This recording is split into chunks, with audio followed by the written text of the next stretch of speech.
Got locked in now, laser focus.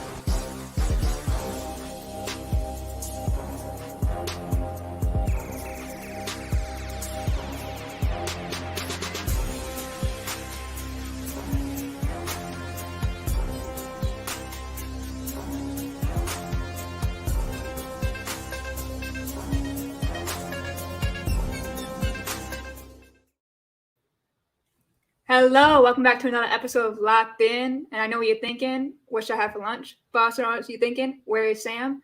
Sam had a family emergency, so he won't be joining us. But don't worry, we have a very special episode for you today.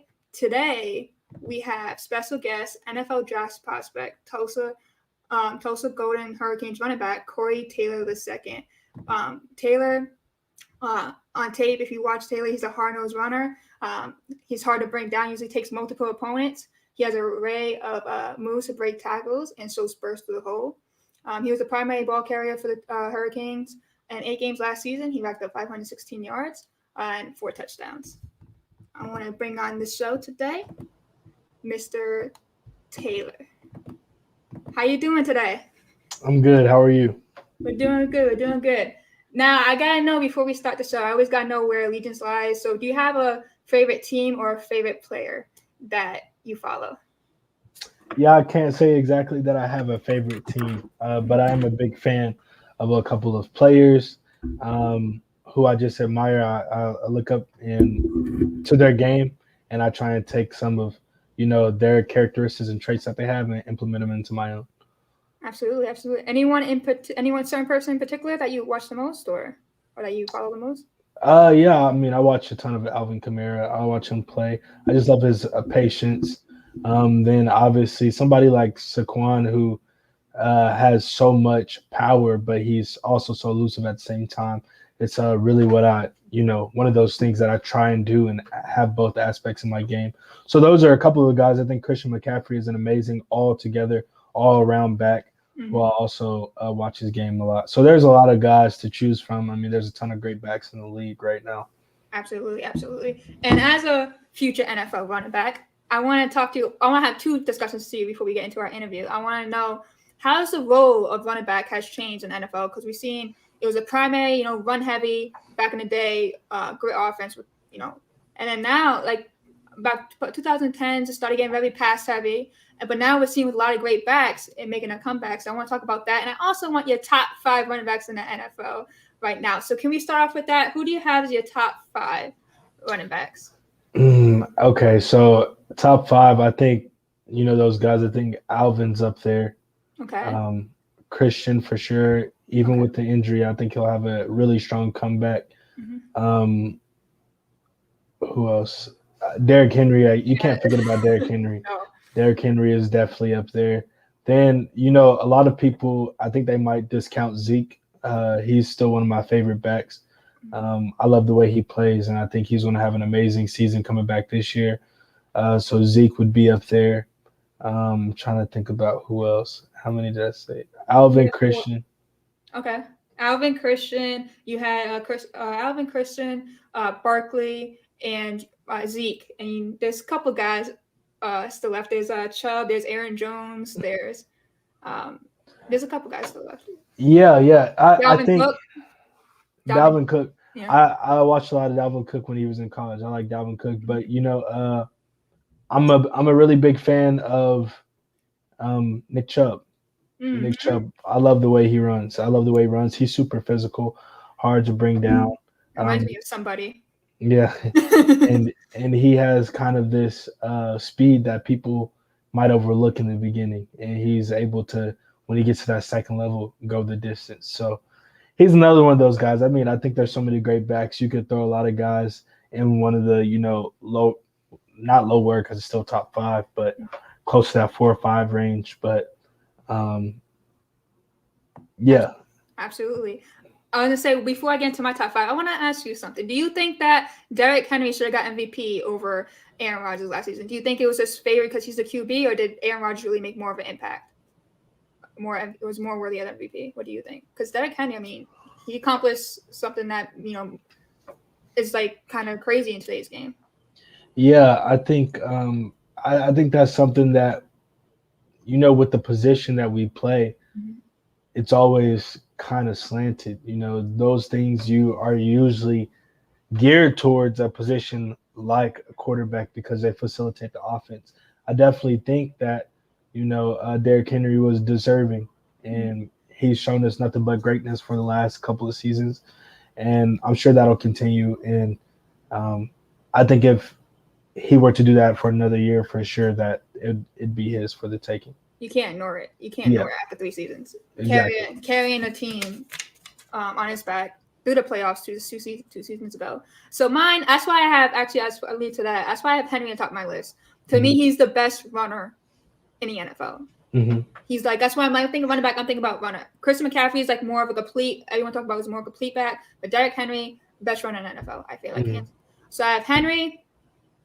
Next, I actually have Chubb. As you mentioned, I just love the way he runs. He's great tackles. Guys bring him down. I feel like he can do it on his own in Cleveland if, but it's nothing wrong by running back community. But we know what he's capable of. Even when he was splitting the reps, Chubb, he still put up numbers. 3, I had Christian McCaffrey just because I don't know what he's going to look like after he's been derailed by injuries for the past 2 seasons. And that's also why I had Barkley, number 4, who, we saw him carry that Giants offense, but with the Giants offensive line questions still, and then the QB question, because I feel like you got to have a great for running back. We'll talk about this in a little bit. You have to have a good QB. Like you can't, because the teams are just going to stack the box against you. Right. So I'm curious, like if teams are going to keep stacking the box against him, and he's coming back from injury, how will his season look? And number 5, I'll go with. It's tough between Cook and Jones, man. But I think Cook is going to have a better season just because I feel like Aaron Rodgers is probably going to be passing more than Cousins. I'm going to give the ball more to Rodgers than I'm going to give to Cousins, even though the offensive coordinator for the Packers likes to run heavy offense. It's hard to do that when you have Aaron Rodgers as your QB. But I want to – okay, so talking about that, how do you believe the style over the years for the running back and the role has changed?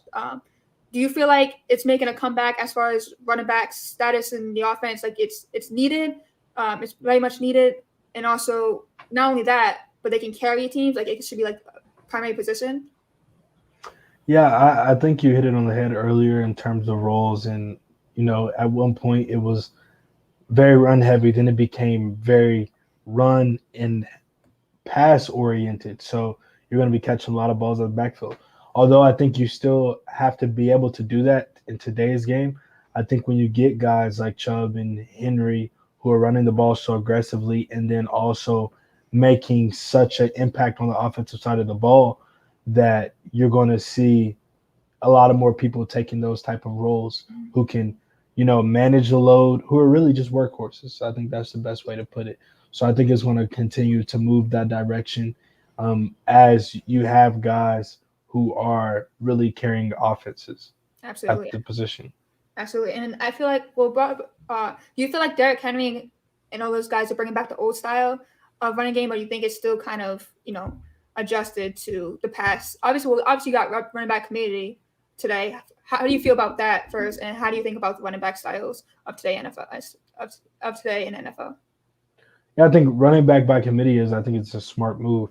I say being, in a system in college where it's running back by committee as well, the biggest kind of downside to that, or the thing that, as a player that you have to adjust to, is being able to be ready at all times and be on. Like, it's not as much of you when you're taking on the offense by yourself, then you can get in a groove. But when you are in running back by committee, then it's like you may take 1 or 2 carries here as you're needed.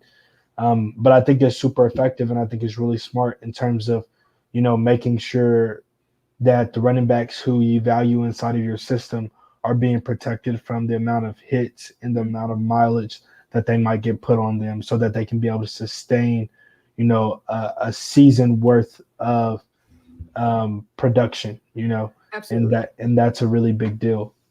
Absolutely. And you hit the nail on the head with that, because yes, it is probably tougher for running backs to get hot, but at the same time, you want fresh legs. And running backs, it's been a there's been like a stigma, like can running backs last long in the NFL because, you know, they're getting tackled so much. Do you think that stigma now with the running back community has come, like it's not, shouldn't be as worried as much, or do you think, how do you feel about that stigma?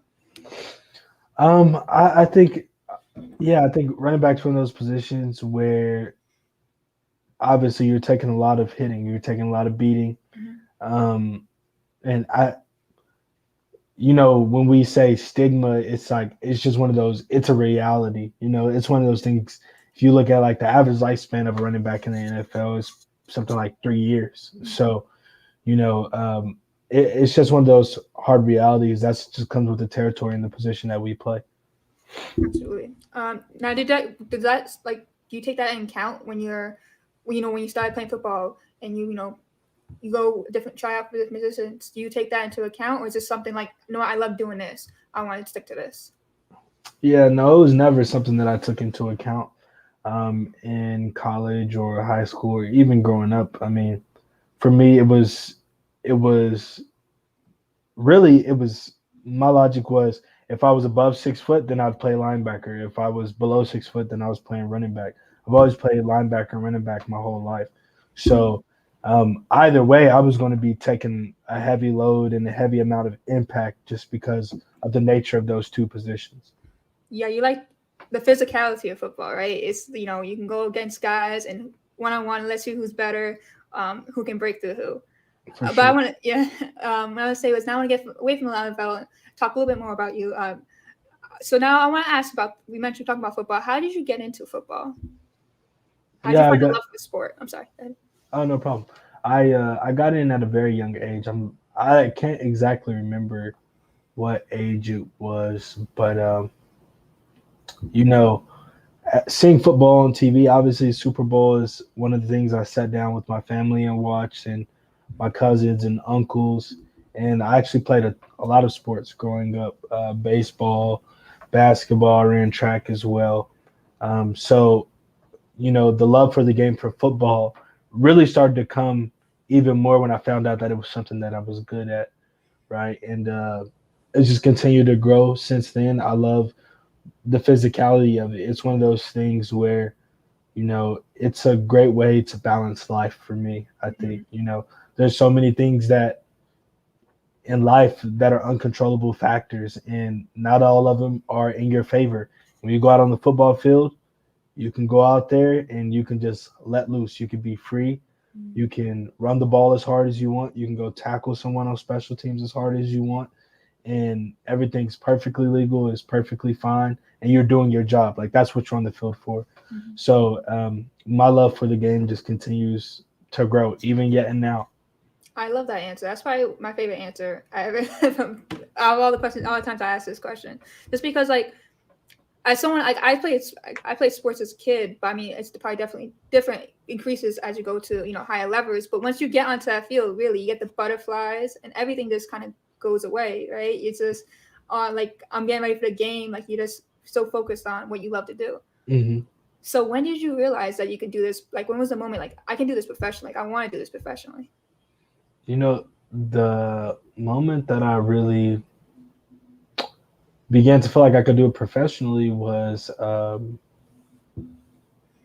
think it was my sophomore season here at Tulsa. Like, obviously, your whole life you want to believe that you can do it professionally. I don't think that belief really like took a strong grip of me where I actually saw the real evidence of it until my sophomore year, right? The first 2 games of the season, we played Oklahoma State, then we played Louisiana Lafayette. I broke my foot in the game against Louisiana Lafayette right before halftime.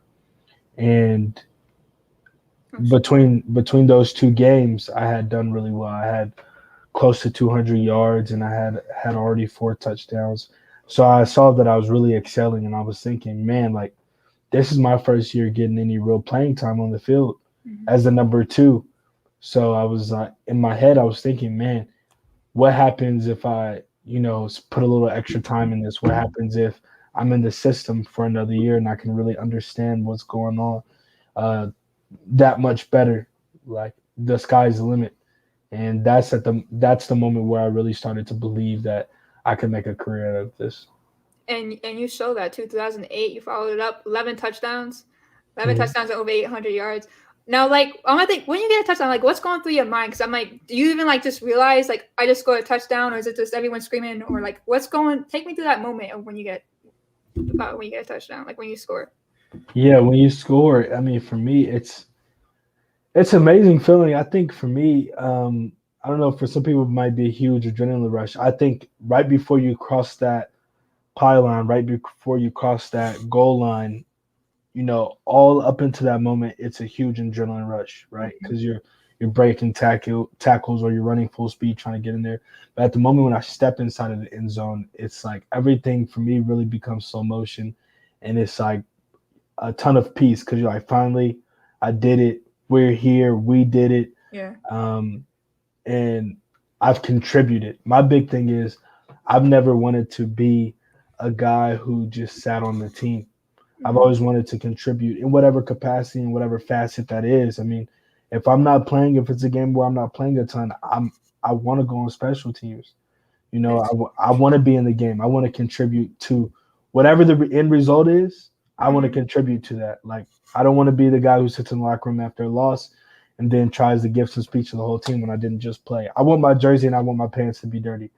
And that doesn't mean it comes from me being tackled. It's usually from me going to tackle someone or me running someone over, me running the ball hard. Like, I have to contribute. That's my mentality.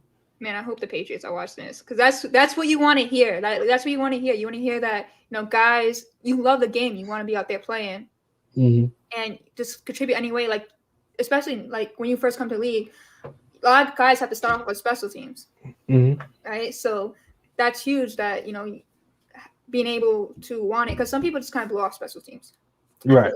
but so it's huge that not only being able to, but also being able to learn and wanting to contribute multiple areas. So I want to know though, if you are a professional scout, right? How would you describe your game and style of play, and who would you compare yourself to?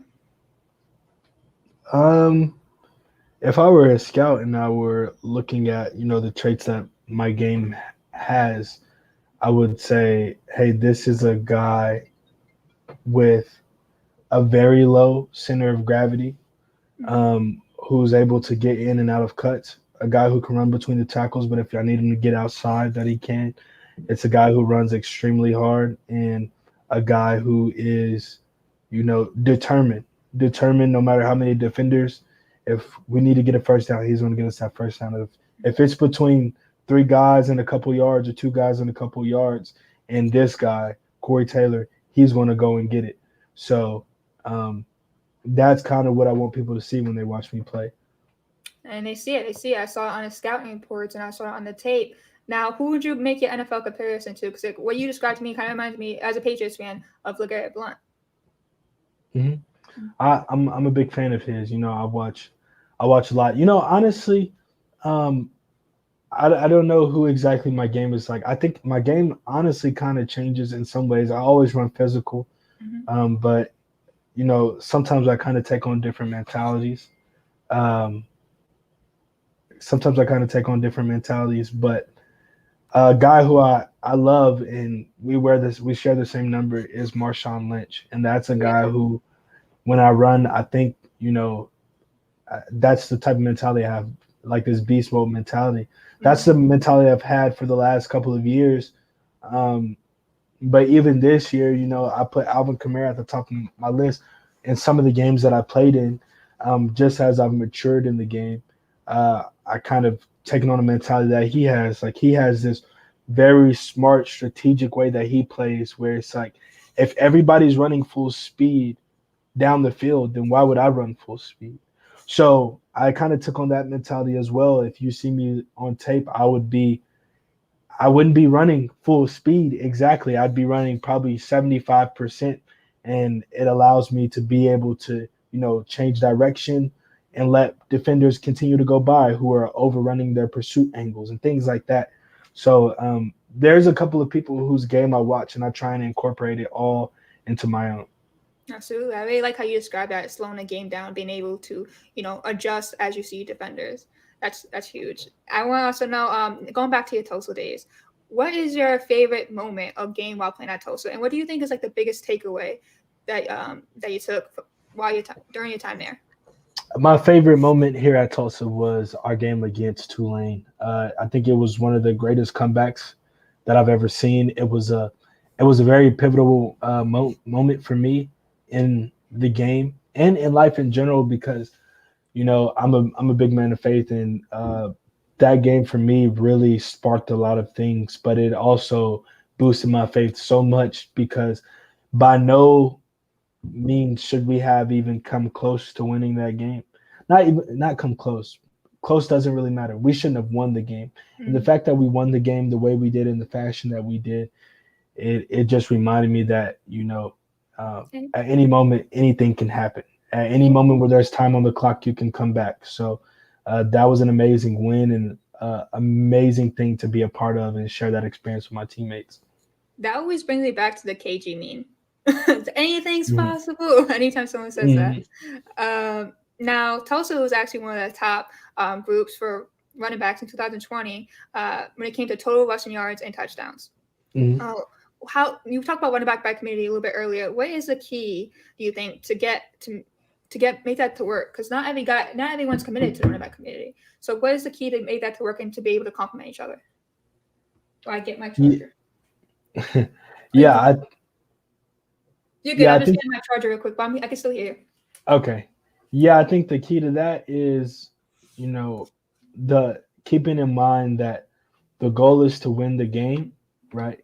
It doesn't not that it doesn't matter how many yards I get or how many yards another running back gets, but there's has to be a priority, and the priority has to be to win the game and being willing to do whatever it takes in order to get that common end result that we all want. And that is a first step in making sure that running back by committee works. Um, and then I think just in your running backs room as well, you have to be able to talk to one another. For here at Tulsa, we created an amazing culture that our coaches helped foster, and that the guys before me and um, the guys who have been here, who've played running back by committee here, have fostered. And that was, we're all here to help each other. And it's one of those things where if I go in a game and I see something, when I come off the field, I'm making sure to relay that message to everybody in the running backs room. And that's one of the things that helped us be successful. And I know will continue to help the running backs room here at Tulsa be successful in the future. Absolutely, having everyone buy in. I think Clark brought up good here of like describing. We can see it. My computer's a little bit lagging, so I apologize for any issues. Yeah, but he's about the specificity backs on thirds down. I think it's mostly like, offensive coordinators are able to get creative. I also think it's like knowing what you do well, right? Knowing what you're great at and utilizing it, and knowing what the other backs are great at too. So you can complement each other. Now you also talking about Tulsa. You also lined up across Xavier Collins, who's also expected to go first, second round in the draft. What was it like lining up against him in practice? And what are your expectations for him in the NFL? Do you want to be on the same team, or do you kind of still want to go against him? I have very high expectations for Zaven. He was one of the guys. He came in, I believe, a year after I did. So to me, you know, those guys, anybody who came in after me, those are all little bro to me still. But it's been amazing to see his journey, and to watch his game develop and him develop as a person. Um, Playing against him in practice, going against him every day, it definitely helps you to get better. I think even though he's projected first round, I still think he's an undervalued talent. Just seeing what all he can do and having played against him at the running back position, I mean, he flies to the ball. He's super fast, super big, can fill a lot of gaps. So the highest hopes for him in the future, and I'm super excited to see what he does at the next level. Absolutely. I'm hoping the Dolphins maybe grab him because Brian Flores was also a former linebacker coordinator, and he knows how to move guys around. And that's Collins. Collins is a very versatile linebacker. Very great. He can get off the passer. He can drop back. Now, what I was going to say was, how would 2020, 21-20 season, there was a lot going on. It was a lot to overcome. With COVID, with everything that's going on, you had social justice, COVID. It was a crazy year, 2020. How were you able to overcome and still be able to focus to play? And what other challenges did 2021 season bring? And how did it impact you? Yeah, I think the best way to stay grounded in any situation, especially going through a pandemic, especially witnessing so many issues happening socially within our community and within our country. I think the best way to stay grounded is faith. For me, that's been what I've anchored to, and that's helped carry me through the year. And I think there's a lot to be said about being able to even have sports in the middle of a pandemic, and with so many social justice issues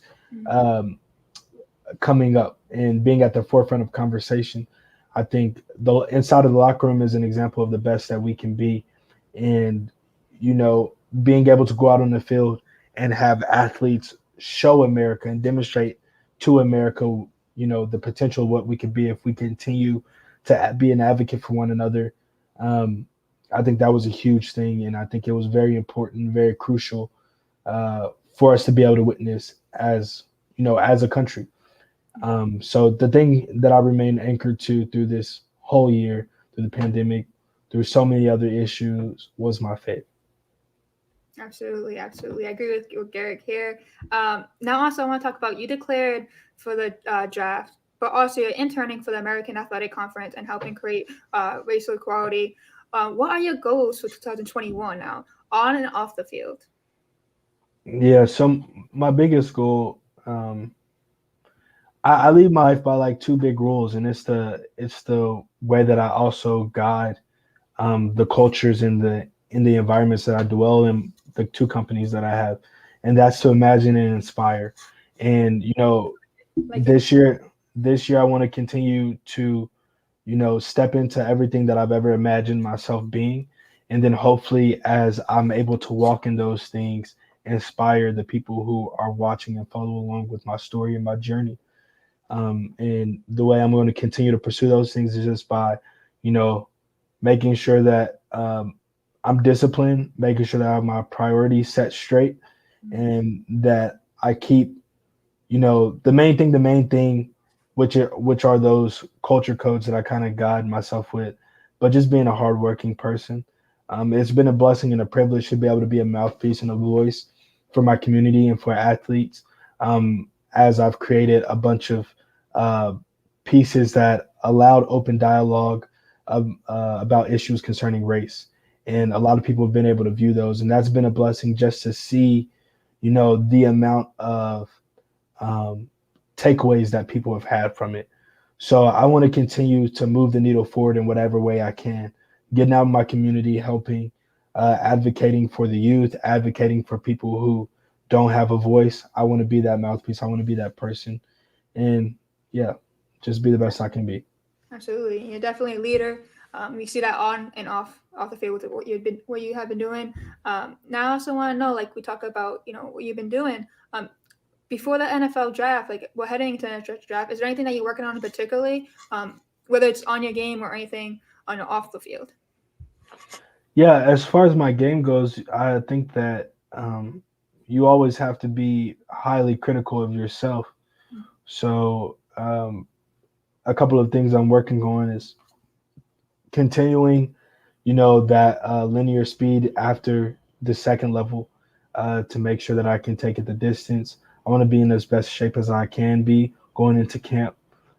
So, that's just simple conditioning. That's all a mental thing, really, getting out there and running every single day. Other than that, I wasn't able to showcase my pass catching ability much out of the backfield at Tulsa. So that's a thing that I'm constantly sharpening, route running, and, just continuing to understand the game even more. I think there's so many ways that you can continue to improve on the field if you understand the game at a deeper level. So that's one of the things that I've made sure to do in this offseason, is surround myself with people who can help sharpen me in that area.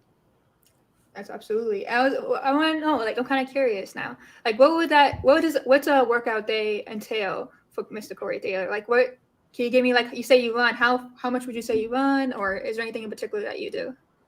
Yeah, so I don't run anything crazy like miles at once. It's a lot of speed training, and within my speed training, within that, I find the conditioning aspect of it. I don't take a ton of breaks while I'm running because that's how you get in shape. That's how you condition. So I usually wake up in the morning, and I kind of have a morning routine that involves I wake up in the morning, and first thing I do is pray, get in my word. Then after that, I'm looking at my schedule and seeing what things I have coming up. What do I need to do with this day in particular, other than working out, because that's already automatically built in. So by 8 o'clock, I'm usually at the gym working out, and that's a combination of speed and power work, and then making sure to get some agility and route running in that. And then after that, it's whatever else fell on the schedule that day. But workouts usually consist of a little bit of agility, speed, um, power, and conditioning. And here I thought I was doing okay with my 10-minute walks. So also, can you take me through your mind state as you had a pro day recently with Tulsa? Mhm. There was a lot of NFL teams there. Can you take me through your mind state? And did you talk to any teams during your pro day? What happened? Um, so the mindset going into pro day was it was very similar to a game situation, Mm, right? And we were blessed to be able to have our teammates there, but very similar to a game situation. Like, you understand the stakes, you understand how important it is, but at the end of the day, you have to make sure that you're going out there, you're being free, that you're having fun. This is an awesome opportunity and position to be in for anybody, right? Like, to be able to perform in front of scouts, people who have the ability to help change your life and to make your dreams come true. So you want to make sure to be in the moment and to have as much fun with it as possible. So that was my mentality going into it. I knew that I had been doing the best that I could to help prepare myself for that moment. So I really was relying on my training and everything I had did up until that moment, and then just going out there and being free. You asked me one other thing. Oh, I asked, have you talked to any teams recently or during the pro day? Okay, so yeah, during pro day, I got the chance to chat with a lot of teams. A lot of scouts there who had me little nuggets to give me, or just small praises, like doing good on my position drills and things like that, showing great bursts, things like that, and catching out of the backfield. But I have talked to teams since pro day, and I will say that draft day will be an interesting day. Obviously, this is my first time going through the process. I've been able to witness friends of mine go through the process and family members.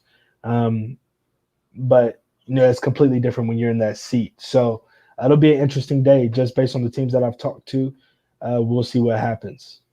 So you talk about you seeing your friends going through. Is there any advice that you're getting right now that sticks out to you, or that has really been helping you through this process?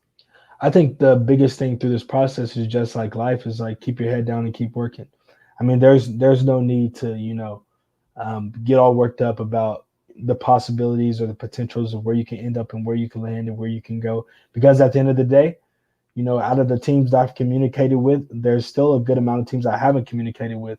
And based on however the draft goes, based on trades and all these different things on that day, you can end up with the team, with the organization. You could be lucky to be with the team that you haven't yet spoken with.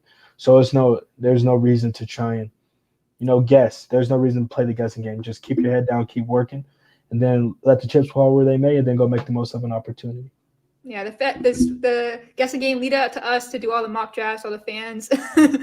we'll do enough guessing, I think, for everybody. Mhm. But what I say was, now you any teams that you can like share, anything that you can share right now about what teams been in contact with you, or anything that someone told you that stood out to you. Um, to be quite honest, I don't see any reason why. I've talked to a couple of teams. I've talked to well, you know what? Maybe I shouldn't say what teams I've talked to, just because in fear of leaving people out. I don't want to leave anyone out. that I have talked to. I've talked to a good amount of teams. Which has, I don't want to say surprised me, but it's been a big blessing. I've talked to well over half the amount of teams in the league, so that's been a blessing. Just with my story and my career, it's been really awesome. I've gotten a lot of feedback from scouts and different organizations who were really pleased with my short distance moving capabilities, with getting through the hole and reading just through my progression and knowing my assignment. I've gotten a lot of people, scouts who've watched my film, who've been really pleased with my short distance ability when it comes to like getting a couple yards, and being that reliable guy who can always get first downs and things like that. So those are some of the things that, I take pride in, and I'm going to continue to hold on to as I move into this next phase of my game. Absolutely. And touchdowns. I feel like you'd be great around the goal line as well, as you were in 2018. But I also bring up, also you mentioned before, so slowing the game down, and, your physical back, you're able to break through that first line, which not every running back is able to. Now, I would like to ask you, what's your plan? Do you have any plans, special plans for draft night, and do you have any expectations? Yeah, my biggest plan is to really just hang out with my family. Nothing crazy in particular, just hang out with my family. I think as much as this is a big moment for me, this is a big moment from them. I mean, I think back and about how many times my parents and how much they had, invested and sacrificed for me to be able to do what I love and play the game that I love. So I would be, remiss if I didn't take that day to really hang out with them and celebrate with them, because it's not only a celebration of what I've been able to accomplish, but it's also a celebration of, all the sacrifices they've made and how it's all paid off. Obviously there's still a lot more work to be done even after the draft. But it's still a huge accomplishment, and I'm not going to take that lightly on that day. Now, the next morning I will be up and I will be working out and I will be preparing myself to make the most of the opportunity that I'm given, that I've earned. But on that day, I'll make sure to celebrate that with my family. Enjoy it. Absolutely. What's the, now everyone, has the Super Bowl platter. Everyone has the draft day platter. What's your draft day platter looking like? What do you have on the table? What I have on the table to eat? Yeah. This is an important question. Yeah, my biggest thing that I'll probably have, I'm sure my dad will be barbecuing. I'm sure, well, let me say my dad probably won't be barbecuing because he has one of my draft day. His number is one of my draft day numbers. So it won't be my dad barbecuing. And I know he'll be super nervous and my mom will be super nervous. So one of my uncles will probably be barbecuing, and I'll probably have some ribs and some wings. And, those are the top things at my list. When my mom goes to the store and she's asked me like, all right, what do we have to get? I've already told her ribs and wings, and then that's it for me. But that's if I'm even eating a ton. I doubt I'll be eating a ton because I'll be anxious to see, what my situation will be. So. Absolutely. What I say was, okay, wings, drums, or like is it the actual wing? Which one do you prefer? Yeah, wings, the flat. Flats. Yeah. All right, good man. Now you just said something. Your dad's. What do you mean by that? Your dad's gonna be one of your numbers, or what do you mean by that? I'm sorry. Oh yeah. So on draft day, because on draft day you always have a primary number and a secondary number, sometimes even a third number, just depending. So the biggest importance of that is you may have multiple people call you at once, multiple organizations call you at once. So you want to be able to have an open line of communication, especially if you get into the free agency realm where you can have, offers from different organizations, and you want to be able to, answer that phone and tend to those conversations as quick as possible. So he's just one of my secondary numbers. And crazy freak things happen, at the most inopportune times. Like my phone's always dead. So it could be your Oh man, phone being yeah. dying or your service being a little wonky. So it just kind of depends. But yeah. I'm I'm telling everyone, no one better call me, text me until after the whole situation goes down. I don't want no one Mhm, blocking anybody else's number. Um, mhm. but I want to go quickly to rapid fire. We finished up here. No more about Corey Taylor. What's your favorite hobby?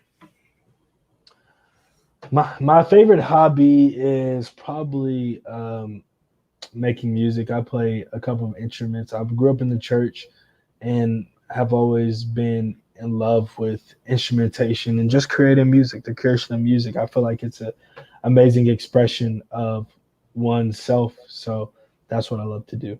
Absolutely. Anything in particular when you say making music? Anything in particular that like you like to play or?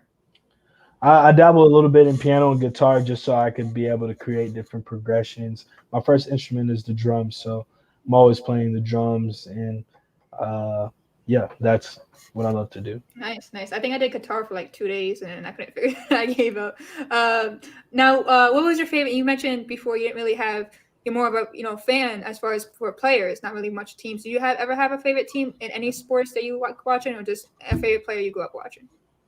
Yeah, no favorite teams really. I never grew up die hard any team, but I've loved a lot of players. Specifically, in college, I love watching guys like Trent Richardson play. Trent Richardson is actually Yeah. one of my favorite college running backs. And then I'm a type of guy. I go back and I watch old people's college film. I love watching like Adrian Peterson's college film from OU. I think that's like just absolutely ridiculous. Uh, Alvin Kamara is actually a person's film who I watched a ton as well. But I think when I was thinking, my uncle he played in the league for a little bit, and he always tell me like, watch people with similar builds to you, like, and watch people whose game is kind of similar to yours, and learn, what else you can do within, those parameters. One of the guys who I watched, who I liked the way he ran at Georgia, not only Nick Chubb but also Sonny Michel. I like Mm, he was a one cut guy who got up the field, and I'm a one cut guy. I like to make a cut and I like to get through the hole.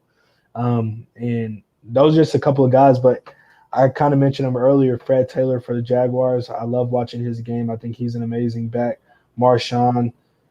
There's a lot of great backs that I love watching in college and in the NFL. absolutely. How about okay? Now, next question: favorite workout song or artist that you just like to listen to? If you listen to music when you work out. Yeah, I do listen to music when I work out. A lot of times I listen to a lot of more chill music.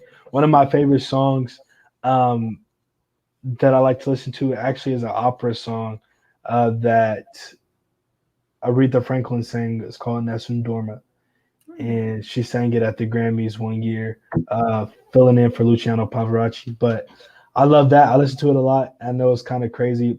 When I'm at working out, I feel really at peace. So that's what I listen to. But if it's not that, it's complete polar opposite, and it's Lil Baby. I love Lil Baby. I feel like he's one of the best rappers out right now. And I love one of his songs, All In and The Bigger Picture. I feel like those are great messages and really good songs. Absolutely. I would say you you're kind of calm when you work. I'm like completely opposite. How do you get into that mindset when you're working out? Like when you're like, how are you able to just relax when you're lifting how many like 200 pounds or just exhilarating yourself? So Yeah, I would like to yeah. I mean, I think it's kind of similar to on the field, like when I listen to that calming music and it slows you down. I think when you become a professional athlete or an athlete at a high level, you want to be able to, like we talk about, slowing the game down. know. So I need to be able to still have maximum output and be calm at the same time, right? Like I want to be able to be as productive as possible, but at the same time be able to control my energy. And that music helps condition me for when I'm on the field to be able to be calm and to be relaxed. Because as much as a lot of people, there are moments in the game where it's very adrenaline based, but also there are moments in the game where it's a lot of reading what's going on, it's processing quickly what's happening, and it's kind of when that game slows down for you, it's not all this adrenaline. It's just, it kind of becomes very fluid. It's not nearly as fast. It might seem fast on TV. It is fast. The play is fast, but It's like internally it's slower. Yeah, it's kind of like the Matrix. Internally it's slower. So that music conditions me for what I'm going to have to do on Sundays. Oh, nice. Now I know you're a college student. You're also an athlete, so I know you probably don't have much time. But even this is now or before, are you a TV show guy or are you a movie guy? And then which one? And then what would you watch? I'm both. I'm both. I really do love movies. Movies is something that I've always loved. I love a movie with Gerard Butler and Jamie Foxx called Law Abiding Citizen. I love a movie, two movies, The Prestige and The Illusionist. And then I'm a big superhero movie guy, so I love Batman, the Batman movies with Bane and the Joker, The Dark Knight and Dark Knight Rises. I think those are amazing movies that were extremely well written. And then I also love movies that, make me think really hard, like Inception. Those are the type of movies that if I could make one, I would love to. Those are some of my top. Tell me how you just name most of my watch list right now on Amazon. A lot of those movies actually are on Amazon right now. Inception still has me asking questions. Has you on his seat. Now, again, how about PlayStation or Xbox? Are you a gamer? I'm not a gamer. I've never been a video gamer. I haven't played games. The most that I've ever played a video game, I played Mortal Kombat, probably my freshman year of college. But other than that, I've never played video games. I can never get into that. I just feel like it's just so. It's like what's his name? A Tarantino film. I'm watching a Tarantino film when I'm playing Mortal Kombat. Now, what's your favorite sports drink? Are you a Gatorade guy? And what's your favorite flavor? Yeah, I love Gatorade. I'm probably like a Riptide Rush type of guy. Riptide Rush is one of my favorite. And then other than that, Riptide Rush or Glacier Freeze, one of those two would be my top. Nice. Now, it's actually a hot topic here. I'm seeing a lot of rumors on my phone and away. Plan this. I'm just going to throw it out there. 49ers straight up. There's a lot of rumors. What do you think they do with the third spot as an NFL fan? With the third spot? Draft a quarterback. Anyone particularly? Because I'm hoping it's not. I want Fields for the Patriots. I'm being selfish, but I know. But what do you think because there's Mac Jones is out there right now. You got is out there because Kyle Shanahan, that connection with the pocket passers. Then you have obviously Justin Fields, I think the best quarterback in the draft, and Trey Lance, who's creeping up a lot of people's boards because of how he played 2018. So. Yeah, I really don't know. I think either one of those guys, is a steal. I think, I've watched a little bit of Mac Jones play, and I've watched a little of Justin Fields play as well. And I think, they both bring not just – I think a lot of times we look at the tangibles, right? But I think they both bring intangibles to a team and an organization that you can't really duplicate and that are very unique skill sets for them. So I think either one of those guys, I don't think you can really go wrong because the intangibles alone are of high caliber. Absolutely. I think this is actually going to be a really great QB draft class, unlike the one we've seen a couple of seasons ago where it's high expectations, but not everyone lived up to hype. I think this is going to be a great QB draft class.